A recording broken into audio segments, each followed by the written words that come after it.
parler ce soir de système immunitaire comme un passeport santé.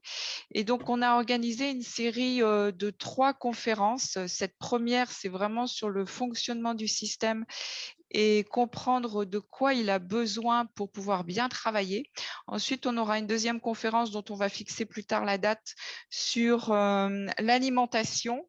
Et puis une troisième qui sera plus dédiée au système immunitaire vis-à-vis de l'hygiène de vie et la gestion du stress, parce que le stress est très important et a vraiment un impact sur le système immunitaire et sur son fonctionnement.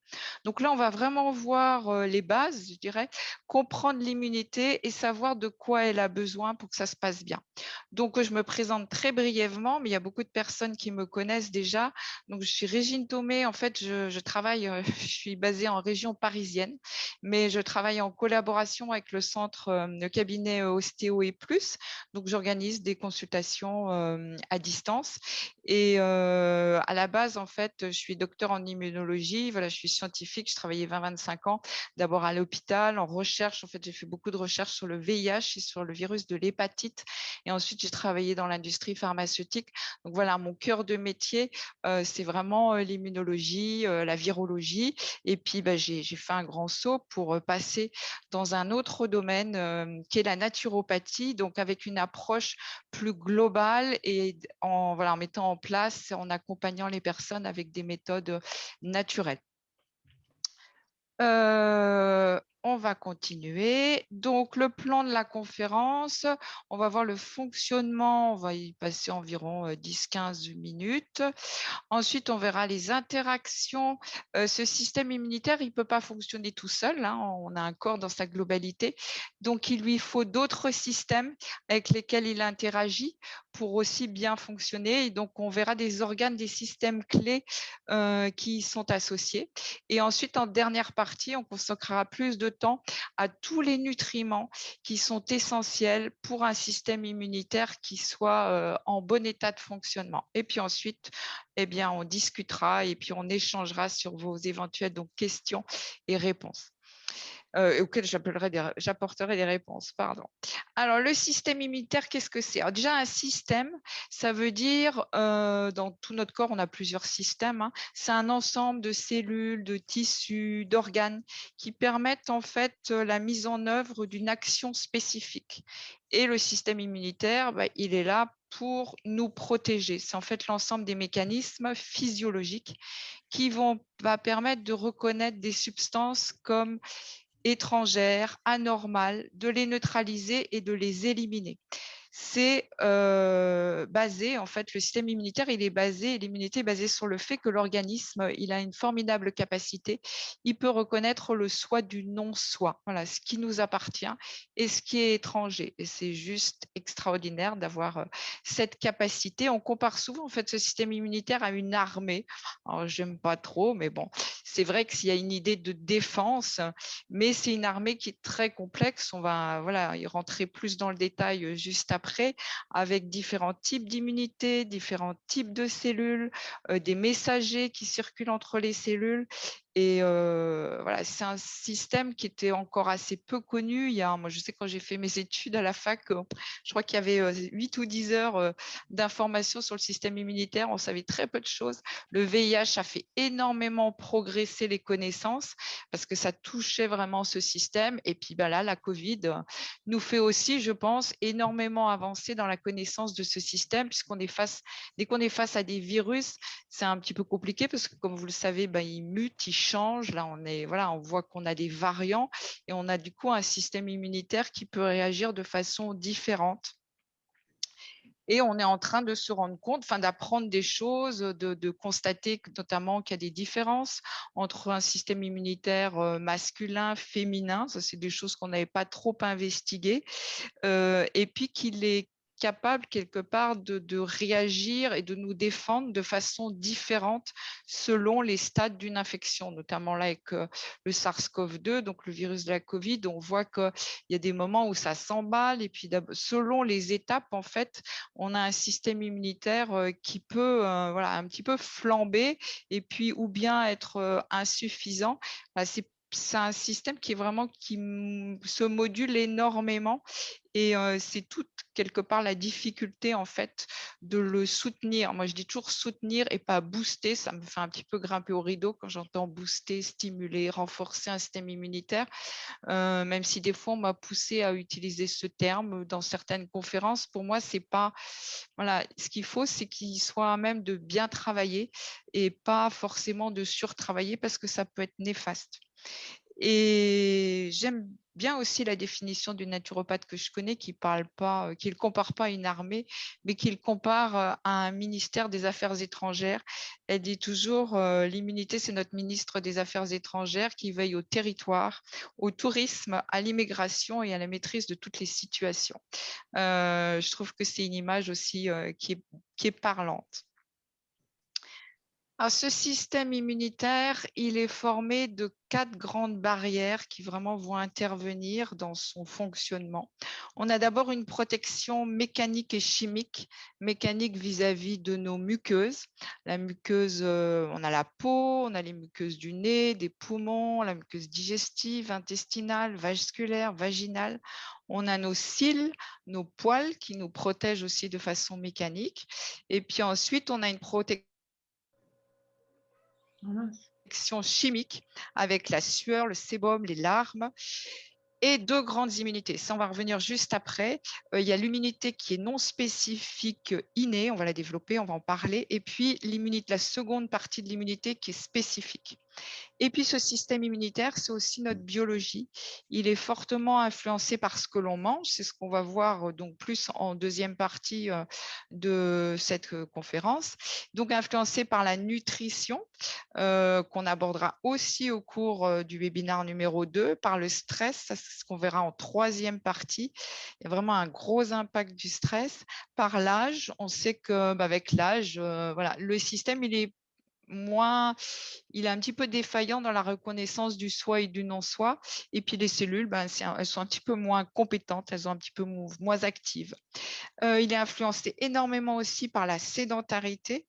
On va en reparler plus tard ou par l'excès d'activité physique. Enfin, là, ça peut être aussi un facteur de trop d'activité physique peut avoir une influence négative sur ce système.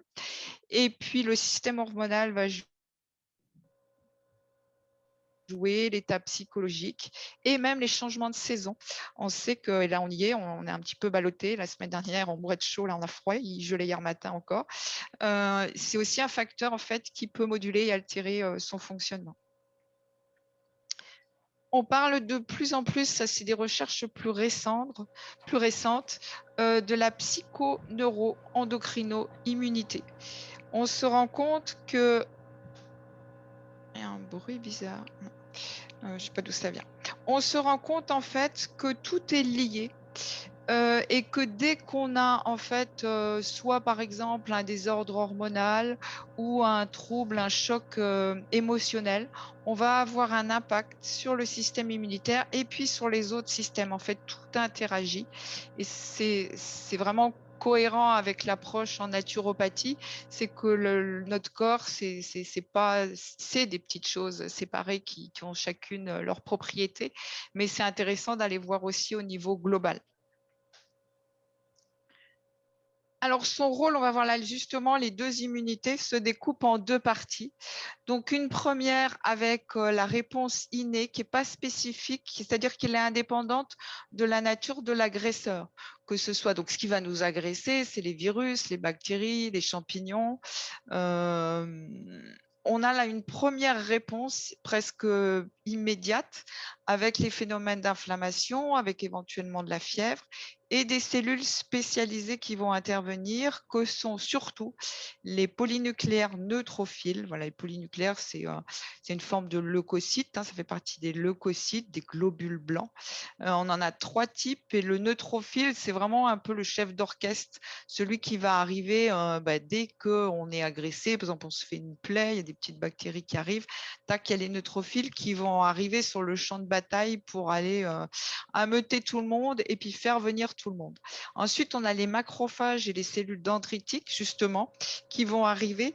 Elles sont des phagocytes. c'est-à-dire ce sont des cellules qui vont aller gloups, aller manger en fait l'élément étranger et qui ensuite vont présenter l'antigène, c'est-à-dire qu'elles vont présenter au système immunitaire à leur surface un élément en fait qui va provoquer en fait toute la mise en route du système.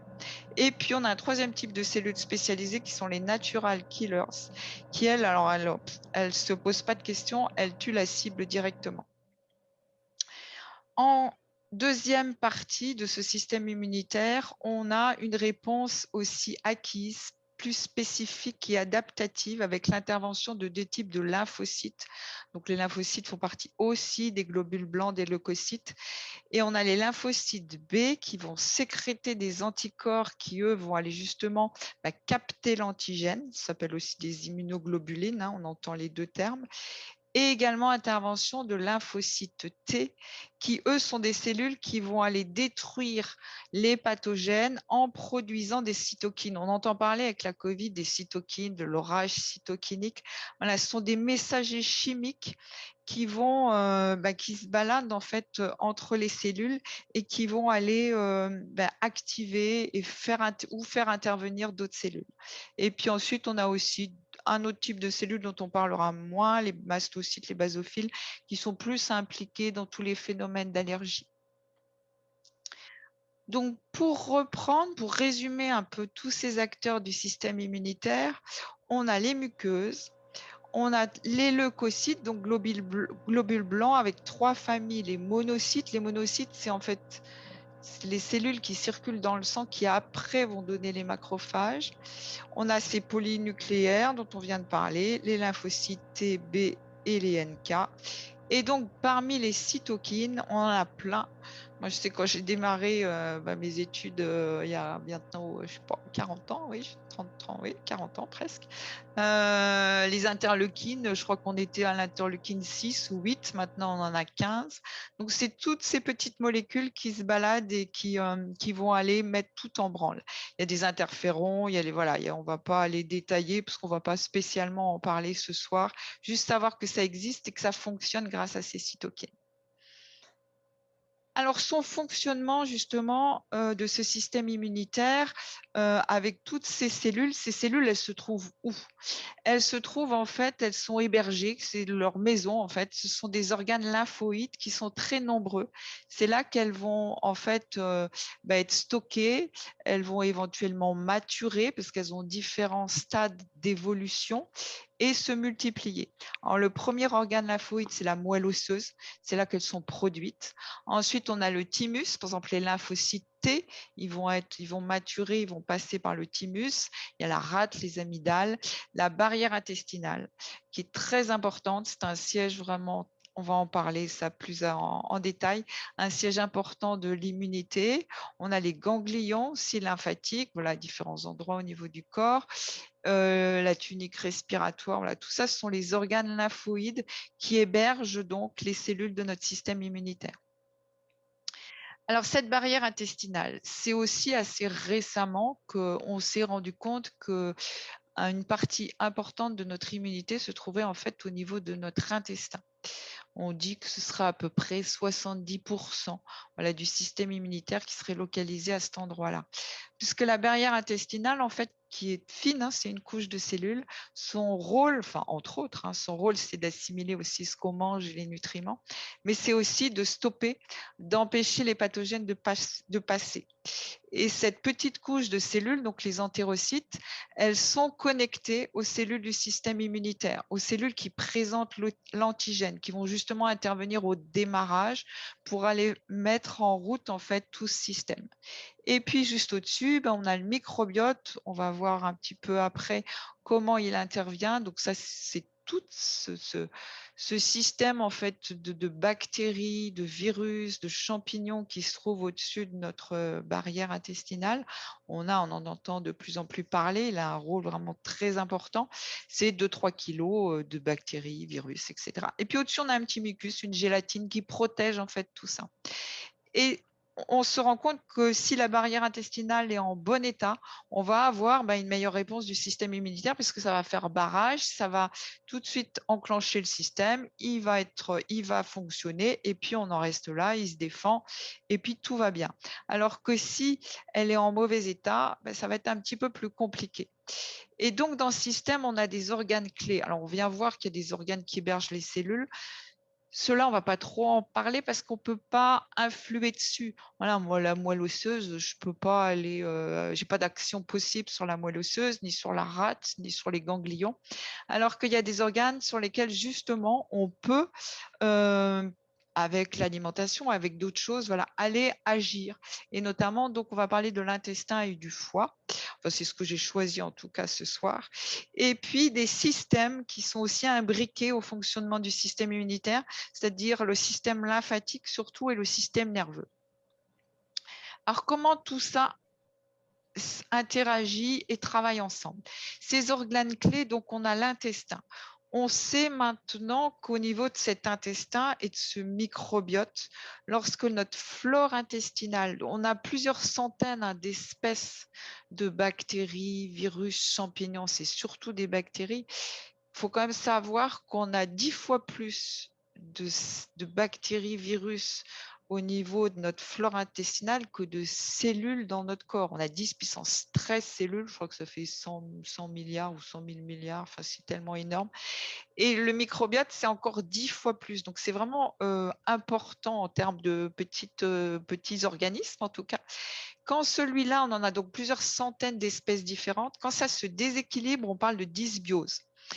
Et du coup, quand c'est déséquilibré, on a tous en fait ce système, cet écosystème donc, qui est formé par la barrière, la muqueuse et tout ce microbiote. Lorsqu'il se déséquilibre, et on en a tous un différent, on a quelque part une carte d'identité intestinale, la barrière intestinale, elle va laisser passer plus facilement les virus et les bactéries. Donc, la qualité de notre système immunitaire va dépendre aussi de cette spécificité des espèces du microbiote et de sa diversité. Et on sait que, on en reparlera au cours des prochaines conférences, qu'on peut agir, nous, sur la diversité de notre microbiote. Et puis, il peut être non seulement déséquilibré, mais quelquefois l'intestin, donc la barrière elle-même, peut se perméabiliser. Vous entendez peut-être, vous avez peut-être déjà entendu parler de perméabilité intestinale pour diverses raisons.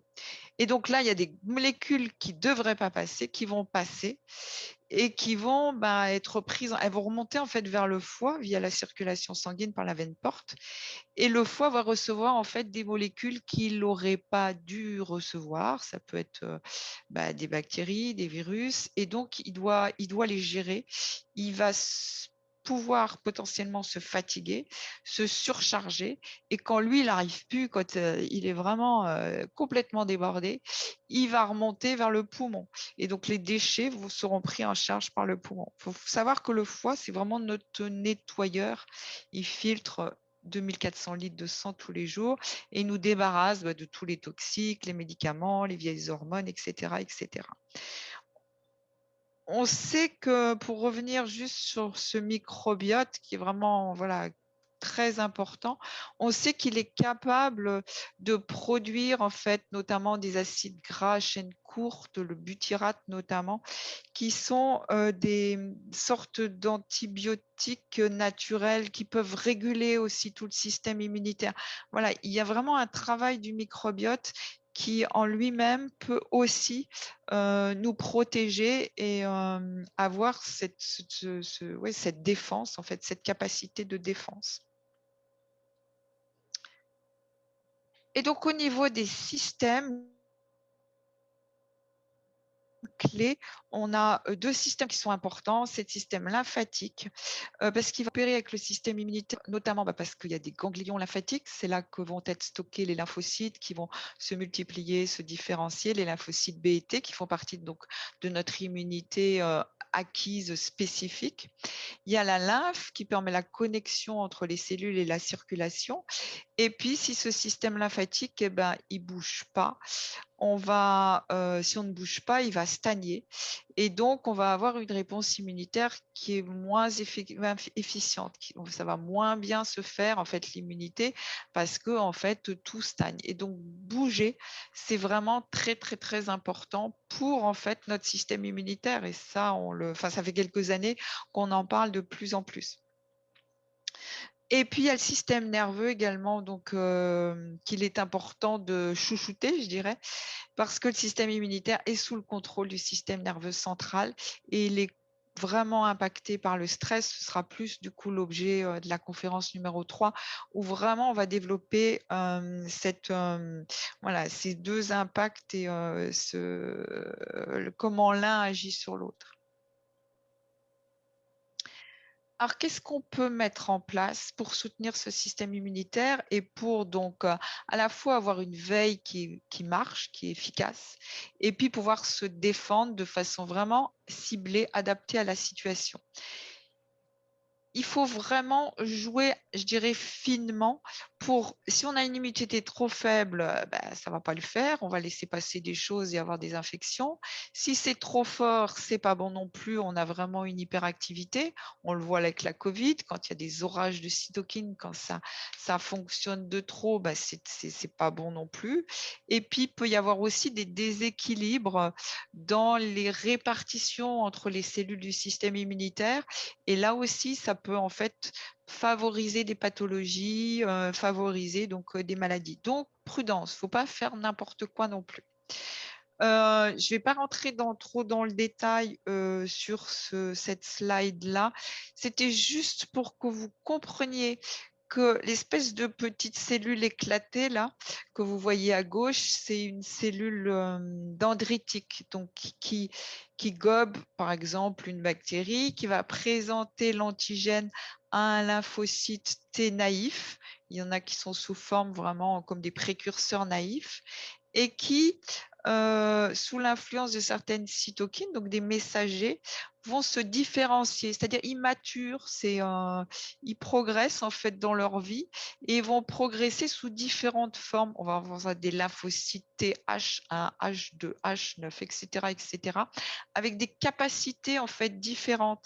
Il y en a certains qui vont nous défendre contre des tumeurs, d'autres contre les pathologies auto-immunes, d'autres contre des bactéries qui sont en dehors des cellules, des bactéries qui sont dans les cellules. Et tout en bas, vous avez les T-rex, ça c'est des lymphocytes en fait qui patrouillent, ces espèces ils régulent en fait tout le système pour le tempérer, et justement parce qu'il y a un effet de modulation de tout ça. Et quand on a un déséquilibre, par exemple, on sait en ce moment, on est dans les allergies saisonnières notamment, et souvent on peut avoir, avec des déséquilibres justement de ces cellules, on peut favoriser voilà, la survenue d'une allergie.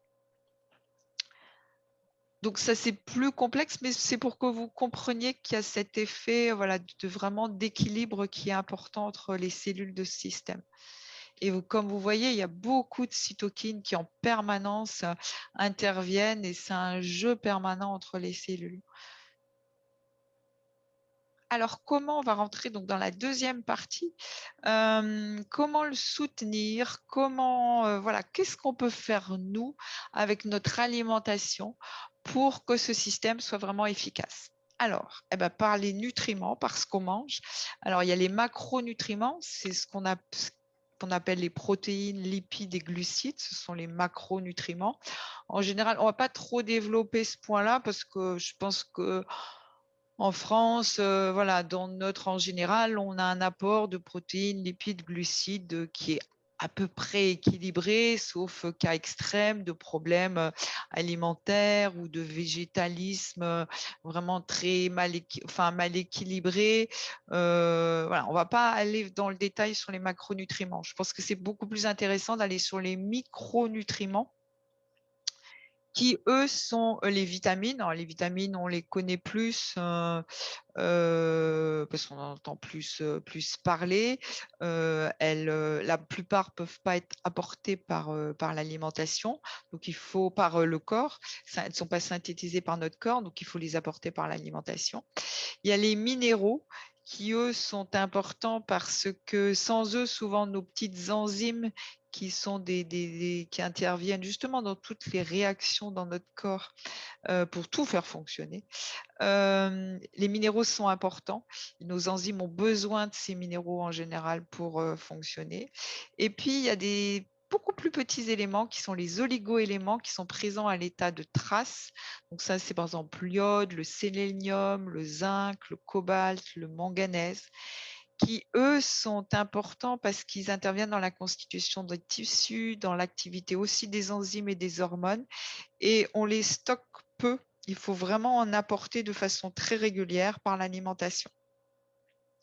On pourrait dire que les macronutriments, c'est vraiment eux qui fournissent les calories, l'énergie, et que les micronutriments, c'est vraiment plus le fonctionnement, en fait, vraiment le fonctionnement de notre corps. Et puis, on pourrait ajouter, parce qu'on sait qu'ils sont vraiment de plus en plus importants aussi, et voilà, il y a beaucoup de recherches aussi dans ce domaine-là. Il y a un rôle aussi des polyphénols, des caroténoïdes, des flavonoïdes, des acides gras polyinsaturés, on va en reparler aussi, des oméga-3 notamment, des acides aminés essentiels, des probiotiques. Voilà, tout ça, en fait, parce que ça intervient dans notre fonctionnement, dans les membranes aussi des cellules qui ont besoin en fait de tous ces éléments aussi. Nos cellules, voilà, elles échangent des choses et des choses qui rentrent, qui sortent. Donc les membranes aussi sont importantes. Il faut qu'elles soient de bonne qualité pour permettre en fait les échanges. Ça, c'était pour se réveiller un petit peu avec de la couleur. Ça, je ne vais pas détailler, mais c'est un peu pour vous montrer que c'est intéressant d'aller voir, je ne sais pas si vous le connaissez, le programme national nutrition santé, donc qui a été remis à jour, qui est sorti en février 2019 de mémoire, qui est donc établi pour une durée de 4 ans. Donc c'est vraiment le programme officiel français, quoi.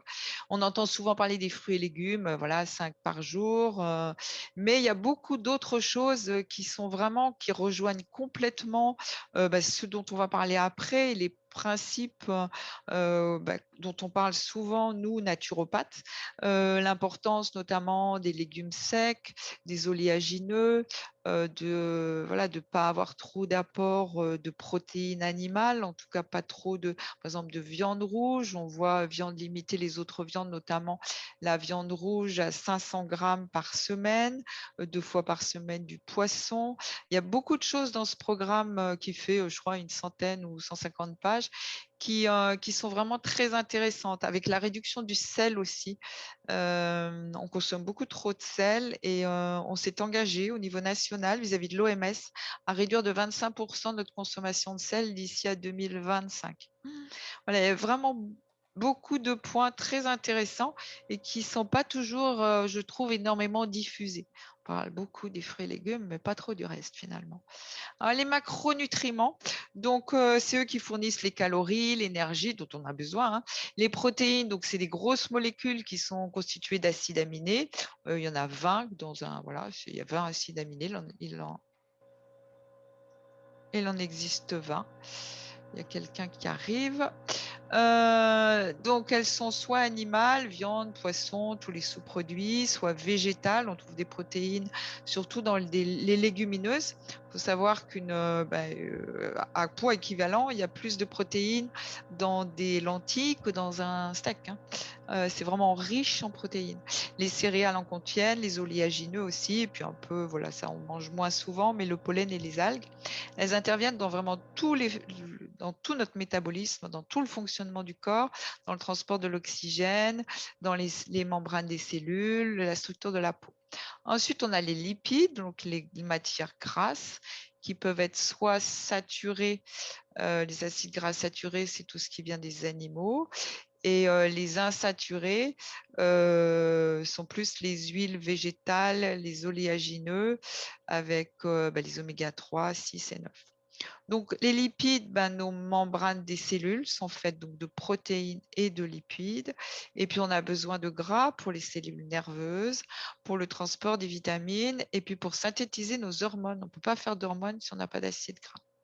Et puis ensuite, les glucides qui couvrent donc tous les sucres, ils sont nombreux, hein, simples et complexes, qui sont eux source d'énergie pour notre organisme et notamment pour notre cerveau qui a besoin de sucre, hein, de bons sucres.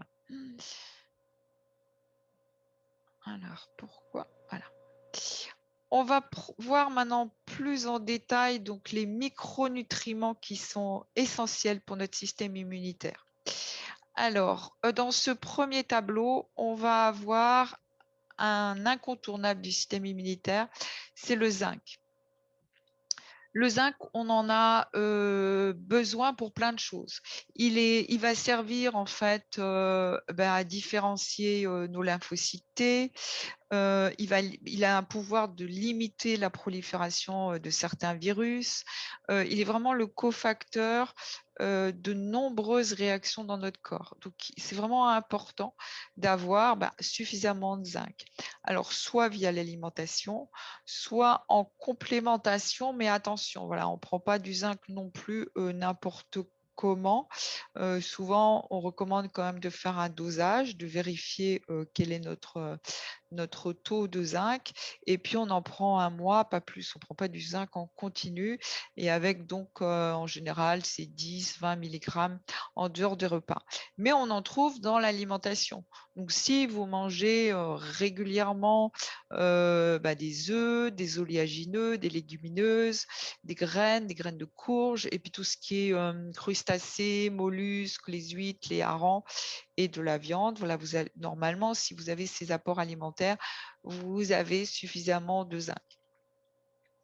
Le cuivre, ensuite, va être très important. Le cuivre, c'est vraiment un anti-infectieux.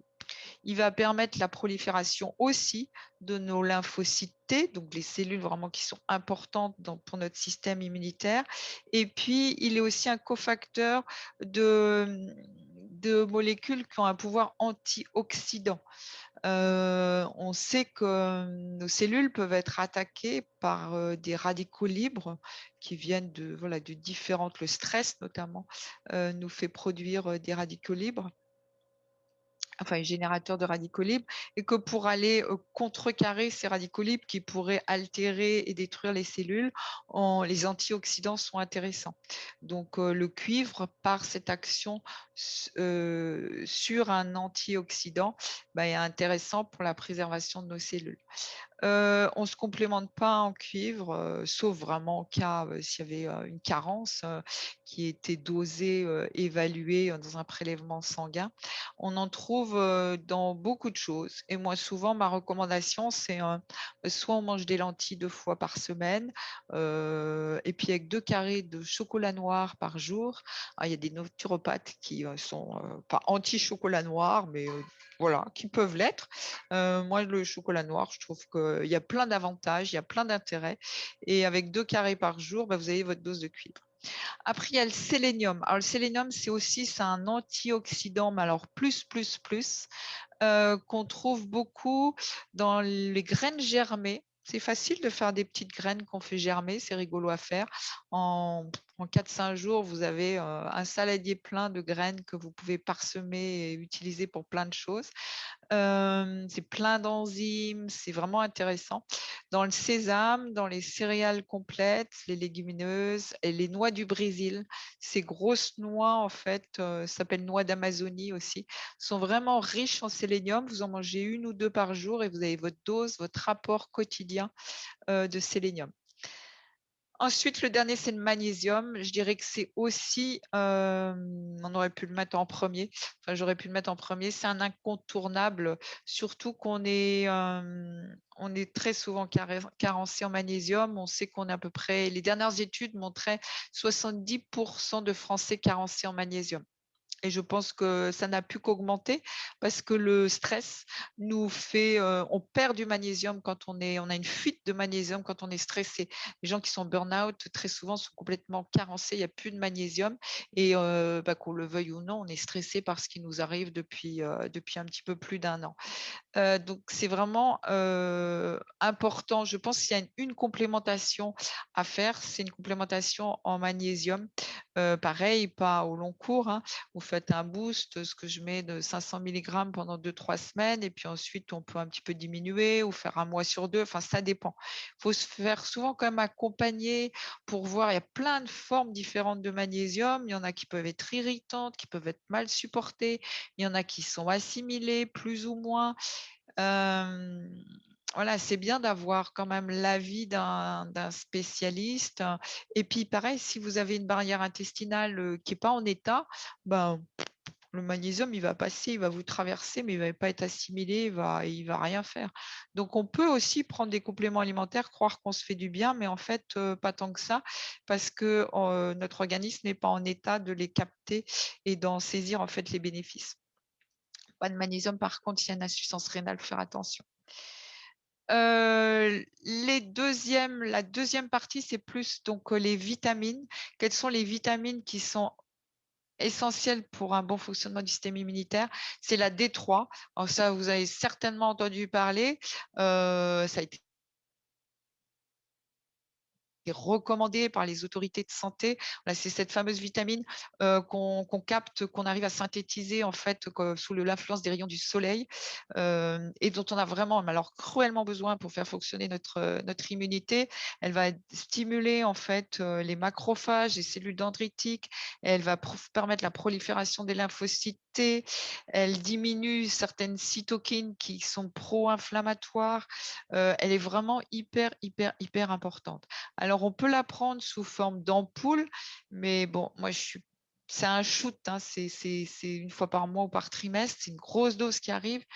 C'est plus intéressant d'aller la prendre de façon quotidienne. Elle va être beaucoup plus efficace et mieux assimilée en prenant donc des gouttes que vous trouvez à la pharmacie ou auprès d'un naturopathe si vous êtes suivi par un naturopathe. Soit elle extraite des végétaux, du lichen ou bien du mouton.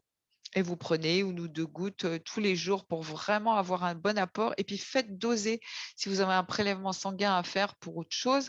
Et puis rembourser, c'est entre 10 et 20 €, je crois, même 10, 15, je crois.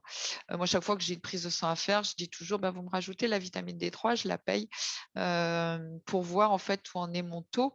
Et puis aller voilà, réguler avec ces petites gouttes de vitamine D3. Sinon, on en trouve hein, mais c'est dans assez peu d'aliments finalement. C'est les sardines, les maquereaux, les anchois, les œufs, les champignons, les harengs. On ne peut pas non plus manger des sardines tous les jours. C'est 1 ou 2 fois par semaine, pas plus. La vitamine E aussi est importante parce qu'elle va stimuler la phagocytose, donc cette première attaque en fait de nos cellules pour aller capter les bactéries, les virus. On la trouve beaucoup dans tout ce qui est oléagineux, huile de germe de blé. Donc soit on peut, par l'alimentation, dans les avocats aussi, et encore les sardines, hein, c'est bon de manger des sardines. Sinon, on peut faire de temps en temps une petite cure en gélule. La vitamine C, ça, je pense que tout le monde sait qu'elle a une influence au niveau du soutien du système immunitaire. On la trouve beaucoup dans les agrumes, dans le persil qui est très riche aussi. La complémentation, ça, c'est vraiment au cas par cas. Moi, souvent, je recommande la vitamine C plus aux fumeurs parce qu'on sait que voilà, il y a la nicotine, voilà, il y a une captation, on perd beaucoup de vitamine C chez les fumeurs ou chez les grands sportifs. Sinon, on en trouve dans des comprimés d'acérola. Et puis la glutamine, non, ça je l'ai mise quand même, mais c'est vraiment au cas par cas. Voilà, on ne prend pas de glutamine sans être accompagné par un professionnel parce qu'elle va plus intervenir au niveau vraiment de la barrière intestinale. On aurait pu rajouter en fait à cette liste, en fait toutes les vitamines sont quand même importantes pour notre système immunitaire. On aurait pu rajouter la vitamine A parce que la vitamine D, en fait, ne peut être efficace que si on a un taux de vitamine A qui est adéquat. Parce qu'il y a une histoire en fait de récepteurs et les deux ont besoin d'être au taux optimum voilà, pour que les deux puissent fonctionner. Et puis on aurait pu aussi ajouter les vitamines B qui ont aussi un rôle voilà, dans notre système immunitaire. Sans rentrer dans le détail, parce que ça va être l'objet de la conférence numéro 2, mais je voulais quand même évoquer quelques conseils généraux. Donc, apporter une alimentation la plus saine possible, du fait maison, éviter les aliments ultra transformés. Voilà, avoir quelques conseils comme généraux qui me paraissent importants. Limiter les extraits de sucre, surtout le sucre blanc raffiné, les excès de sel, les excès d'acides gras saturés, donc ça, c'est surtout, les charcuteries, la viande trop l'excès de viande rouge. Je dis pas qu'il faut pas en manger, hein, mais pas en manger tous les jours. Avoir une relation saine avec la nourriture, mastiquer. Alors ceux qui me connaissent vont sourire certainement parce que je suis une inconditionnelle de la mastication, c'est vraiment important. Avoir toujours un peu de cru dans sa journée, pour avoir un apport d'enzymes, puisque les enzymes permettent au corps, de faire toutes les réactions qu'il a besoin de faire. Bien s'hydrater avec une bonne eau et puis dans vos achats, favoriser, les approvisionnements en circuit court. Il faut savoir qu'un aliment, plus il va traîner sur un étal et plus le temps entre le moment où il est cueilli et vous le consommez va être, long et plus vous allez perdre en fait, au niveau contenu, au niveau vitamines, au niveau minéraux, au niveau de tout ce qu'il peut vous apporter. Donc, plus le temps entre la cueillette et l'assiette et le système digestif est court et mieux ce sera. Et donc, veiller après à la qualité bio, agriculture raisonnée, ça, voilà, ça dépend voilà, du contexte et de l'environnement de chacun. Ne pas les stocker du coup trop longtemps parce qu'on va perdre aussi. Éviter les surcuissons aussi. Aller vraiment dans des cuissons douces pour préserver les nutriments, surtout la cuisson à la vapeur ou une cuisson plus lente. Éviter tout ce qui est trop fort, les fours à des températures trop hautes, les wok, le micro-ondes. Et puis pas hésiter à congeler plutôt que laisser traîner si on sait qu'on va pas consommer, plutôt que laisser traîner dans son frigo, ne pas hésiter de temps en temps à mettre au congélateur si vous avez assez de place et si vous en avez un. Juste un petit clin d'œil au ce qu'on appelle en naturopathie les super aliments, qui eux sont vraiment des concentrés de vitamines, minéraux et oligo-éléments qui peuvent être intéressants. Ce sont ces fameuses graines germées que vous pouvez faire pousser. On peut s'acheter un germoir, ça coûte 10 €. Vous en trouvez dans toutes les boutiques bio. Un petit truc avec des étages, il y en a différents modèles, où vous mettez vos graines, vous arrosez 2 fois par jour et puis en fonction du type de graines, ça va pousser et vous pouvez en mettre sur les soupes, les légumes, dans les salades. Ça va être vraiment intéressant. Après, il y a les algues qui peuvent aussi être riches, surtout en minéraux et en antioxydants, sauf s'il y a des problèmes de thyroïde, parce que ça apporte de l'iode. Donc, ça peut dérégler une thyroïde qui a déjà un peu de mal à s'équilibrer. Et puis, les maladies auto-immunes. Et puis, il y a les jus de légumes aussi, les jus d'herbes qui peuvent être riches aussi et avoir vraiment un apport intéressant au niveau de ces micronutriments. Il faut quand même savoir que même si on mange bien, on a quand même un appauvrissement. Il y a eu des études qui ont été faites, les aliments, les fruits et légumes qu'on a maintenant, si on les compare à ceux, il y a eu je crois que ça a été, on a comparé il y a 20 ans ou 30 ans, on a une perte en contenu qui est impressionnante parce que on a des cultures intensives, on a des sols qui sont appauvris. Voilà, on a tiré, tiré, tiré et là, du coup, on perd, on perd, on perd. Donc, c'est pas toujours facile. Donc, se complémenter de façon, voilà, de temps en temps, avoir une petite cure, ça peut être intéressant, soit avec des complexes de multivitamines. Voilà, il y en a plein qui sont à disposition. La vitamine D3 qui est vraiment super importante. La vitamine C à certaines périodes, donc plus pour, comme je disais, les fumeurs ou les grands sportifs. Le magnésium, le zinc. Voilà, moi souvent je conseille de faire un dosage sanguin, donc via un ionogramme, voir quel est le taux de zinc. Les oméga 3 aussi. Pourquoi les oméga 3? Parce qu'ils interviennent dans la constitution de nos cellules. Donc les oméga 3, vous allez en trouver dans les huiles végétales, beaucoup. Certaines huiles végétales, le colza, le germe de blé, le lin, le chanvre, la cameline, l'huile de noix aussi. Après, on peut aussi jouer avec les probiotiques pour aller quelque part rééquilibrer un microbiote. Mais ça, bon, en général, il faut se faire accompagner par un professionnel. Ça peut être des bifidobactéries. On sait par exemple qu'après 60 ans, on a une perte de bifidobactéries. Donc, ça peut être intéressant à ce moment-là d'aller en prendre un petit peu. Voilà. Et puis après, il y a plein de souches, en fait. Il faut faire attention aussi à la qualité des souches parce que on trouve aussi un peu de tout et n'importe quoi. Et puis, on peut aussi apporter des oligo-éléments, ces tout petits éléments, avec le cuivre or argent. Alors, ça, c'est un vieux produit qu'on trouve dans toutes les pharmacies qui va soutenir le système immunitaire. Moi, je me souviens de ma maman qui m'en donnait quand j'étais petite, des boîtes jaunes et rouges, je crois, et qui existent toujours. En conclusion, ce passeport immunité, qu'est-ce qu'on peut en retenir? Mon passeport immunité, c'est quoi? C'est avoir une alimentation de qualité, adaptée à mon rythme de vie, voilà, au contenu de mes journées, je dirais, à mes activités. Est-ce que j'ai des activités physiques, plus sédentaires? Une alimentation vraiment variée. L'intestin, tout l'écosystème intestinal, plus on varie l'alimentation et plus il va être content, hein. Moins ça va favoriser la dysbiose. Combler éventuellement des carences si on pense qu'on en a ou, voilà, ou si on fait un dosage. Avoir une activité physique régulière. Prendre soin, chouchouter son foie et son intestin. Et ne jamais oublier le plaisir au quotidien. Voilà, ne pas s'enfermer non plus dans des trucs hyper stricts et hyper contrôlants. L'immunité, elle est beaucoup au niveau de l'intestin et notre intestin, il est en communication permanente avec notre système nerveux.